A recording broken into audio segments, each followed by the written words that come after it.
there is magic all around you. That was all Fairuz Aneesa was ever told. Born into a wealthy family of renowned sorcerers, Aneesa was destined to wield the same power and prestige, a future defender of the kingdom. Timid and reclusive, Fairuz Aneesa became known for her distracted mind and wandering legs.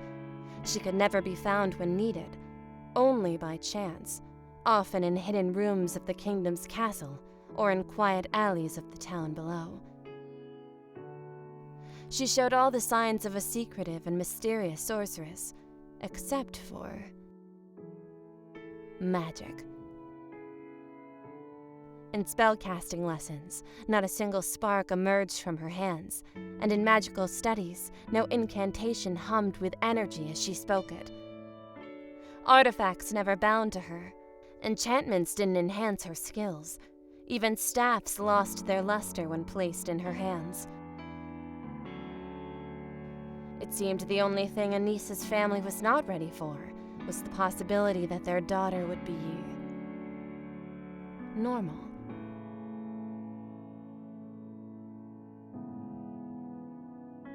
At first, Aneesa did not care. She was happy in her own mind. She didn't need magic to explore the castle or enjoy a good meal.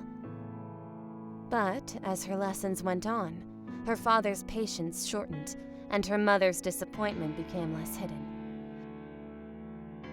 Despite a strong line of aunts, uncles, grandparents, and cousins, Aneesa was an only child, so it wasn't long until every eye of her regal family was watching her in judgment. Whispers of failure, shame, and cursed child echoed the castle walls, dirty glares now plaguing her once peaceful walks. Aneesa was desperate to regain her family's love. They turned their backs on her, even her own parents, and continued to bring the kingdom magic as though she were invisible.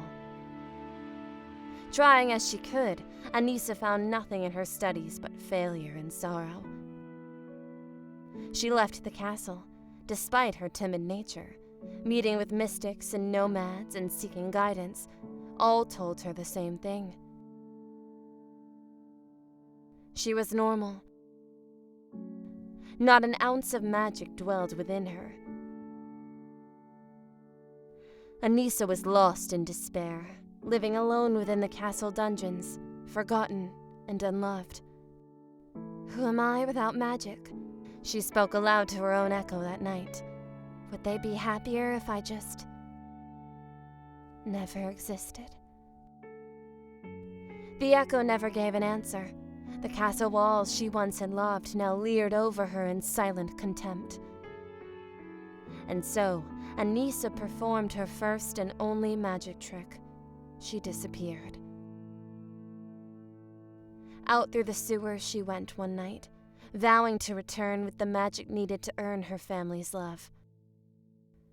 Aneesa traveled until her small allowance ran out, and was left stranded in an unknown town, hungry and alone. One night, in the rains of an angry storm, Aneesa spotted a traveler garbed in strange clothes. A sorcerer?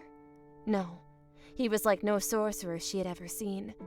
She had not a staff or a crystal ball, but some kind of screen hovering before his eyes. Aneesa swallowed her fear, curiosity taking hold, and approached him. She asked for guidance, answers, anything. The man was friendly and seemed familiar. He spoke of a type of magic she had never heard of before, calling it digital. He described a universe, wide connection, invisible to the eyes, and impervious to magic, that allowed those who harnessed it to contact and enter virtual worlds. Aneesa was enraptured, even more so when the man revealed the secret. He had almost no magic to call his own, and was shunned from his family too. It was then that Aneesa remembered where she had seen his face.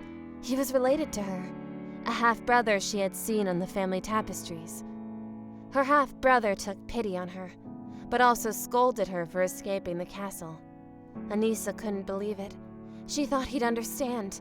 He vowed to return her home, but not before offering one of his own books, to study the virtual world, and perhaps one day enter it herself. Aneesa obliged, and was returned to the castle dungeons. Her family hadn't even noticed she'd left, but Aneesa didn't care. She studied her brother's book harder than any spell book she'd ever had.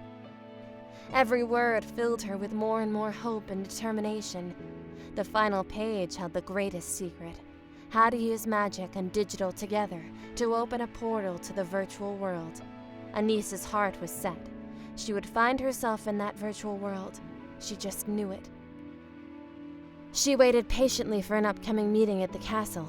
She knew representatives from all corners of the world would be attending, and sure enough, her half-brother was among them. She led him to her dungeon once the meeting ended, and explained her wish to him. At first, he was against it, demanding she come to her senses. But when a drunk noble stumbled into them from a party upstairs and ceaselessly mocked the two failures of the Sorcerer family, the half-brother had a change of heart. He saw in Aneesa's tired eyes she'd tried everything to appease their family, and had failed every time. "Please," she said to him, "I need to find myself out there. For me, not for them." The half-brother agreed, but made her promise she would be cautious, and to keep his book close to her for guidance. Aneesa agreed at once, and the two began the ritual. A circle was carved, symbols were painted, and with her half-brother's small amount of magic, Aneesa's room was soon a glimmering purple portal, her chance at a new life. Aneesa embraced the man, her only true family in her eyes, and promised she would return to him one day.